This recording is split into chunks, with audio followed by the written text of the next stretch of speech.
our council members have a large amount of power here. And we have a really, really big city with only 15 council members, the same number of council members that have been here since 1925. What I would say to people who are interested in this issue of why local government matters is to go out and look at, how does your local government operate? What does it control? And how do the decisions made by your local government impact the things that you care about, that you volunteer on, that you donate on, that you vote on at the national level? How do your local government officials impact all of those things? And what have they been doing with those powers this whole time?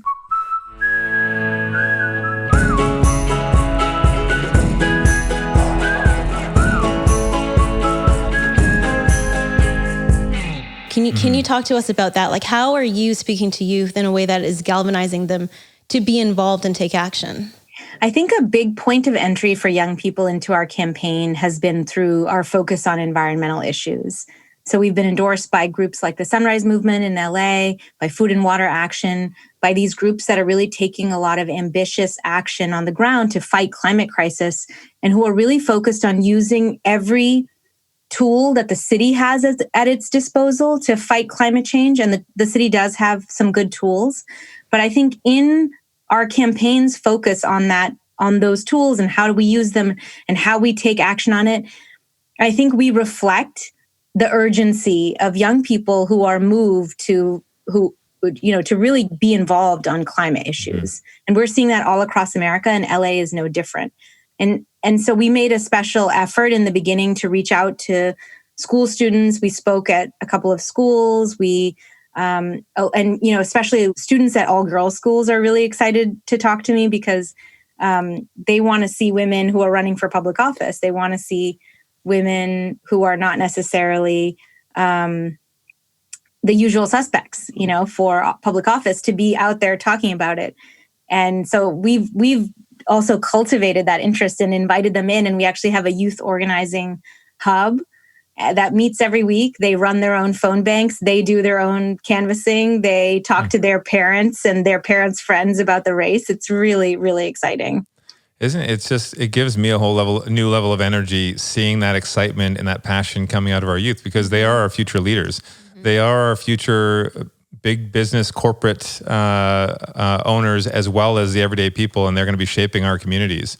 Right. I want to back up a little bit, though. I want to back all the way up to your childhood, growing up. I know you're born in India, but what was your family dynamic as a child? And did you have a lot of these tendencies and passions that you have now when you were young? I would say that for many years, because we were immigrants to the U.S. and because we were really, in those early years, just struggling to make sure that we had a foothold here, that we were moving towards financial stability, my family was not very politically active here in America. But as I grew up, I went to public school outside in a suburb of Boston. And as I was growing up there, I think I became increasingly politically engaged because I saw around me issues that I didn't see government necessarily grappling with. Like, I volunteered at a place where a lot of foster youth used to hang out. I volunteered in different parts of Boston. So I left my suburb and went into the city and volunteered at all these different places. And I started to understand, in some ways, the inequities that shaped America. And I started to get more and more interested in these things. It was only when I became an adult and I went back to India and I spoke to my mother's family at length that I realized that for many years, actually, my mother had a very questioning spirit, that she had asked questions about inequities around her in India, that she had been someone who fought for women's rights in her own world, and to the extent that she had those tools to fight them. And so I feel like in so many ways, actually, my mother and I in spirit are very much connected, but because she came to America and she was so focused on kind of building our family stability, she wasn't able to act on that in the same way that I am able to. And I'm so grateful that my parents, bequeathed that kind of stability to me so that I'm able to act on my values, and I'm able to kind of bring more people into these discussions than I would be on my own. What was the bridge between seeing these inequities and injustices and being able to act on it? Like, because so many of us, every day we see all of these terrible things and it can be such a sad world. How do you how do you take that feeling of helplessness and like we care about so many things, but how do we take that and actually focus it and create some movement? And create change like you have? Whenever I do feel helpless, I feel like I want to make sure that I'm doing everything in my power to be able to address these issues. And even when these issues feel so big and gargantuan, I feel like my focus on either the local neighborhood or a smaller problem that I can address within my own control, that has helped me feel empowered in ways that I think have carried me well throughout my life. And particularly in these months, these last few months, when I have felt so helpless in the face of COVID. I have felt so helpless in the face of a federal government that has failed to really take decisive action on these issues. I felt a kind of a deep sense of helplessness and disempowerment as I've watched this national drama play out. And yet the thing that has kept me going is my ability to shape our local context, my ability to say, okay, in Los Angeles, if we want to take action on issues that matter to us, if we want to build a city that's in line with our values, I know that at least in Los Angeles, or at least in District 4, or at least in my own neighborhood, I know that that's possible. And I know that there's a community of people here who share those values and who I know will work with me to see those values come into action. And so for me, it is like the only way that I can see my way out of helplessness or disempowerment is to really say, how can I take action in the spheres over which I have control?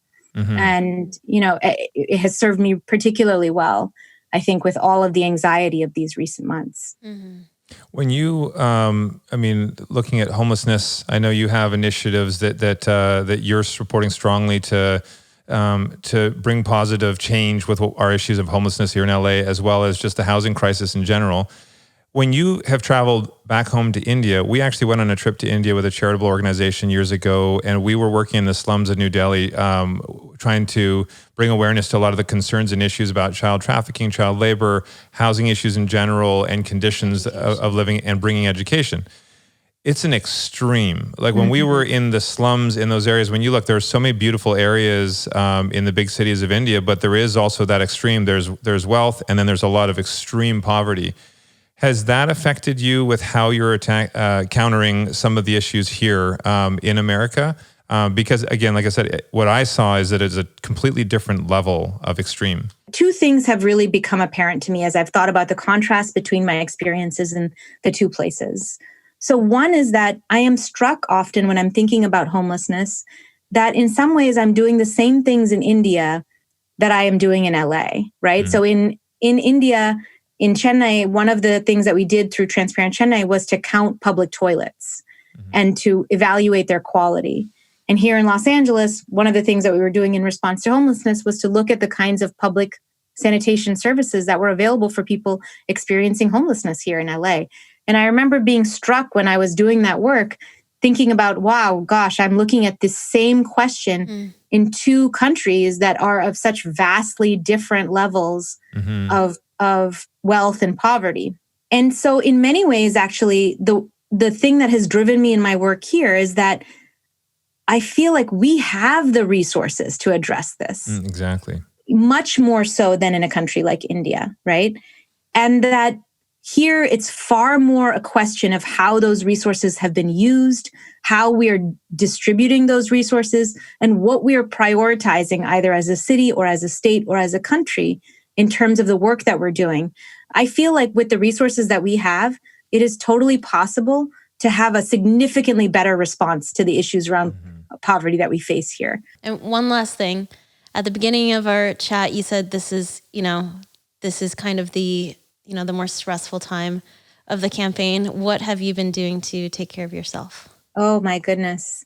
Lately I've been at night after very, very long days where I've done multiple events and multiple public facing engagements and multiple podcast recordings or, whatever. At the end of a very long day, my husband and I will go for a drive by ourselves at night. My in-laws are here, so the kids are with them and safe. And we've been going out and I've been getting a milkshake. Nice. Oh, nice. Simple pleasures. I love it. That's amazing. Well, now I'm going to have to go have a milkshake, but thank you so much for chatting with us. Best of luck. You have all of our passion to support everything that you're after, because we want to see a better LA for everybody. Thank you so much. I really am so grateful to have had this conversation with you.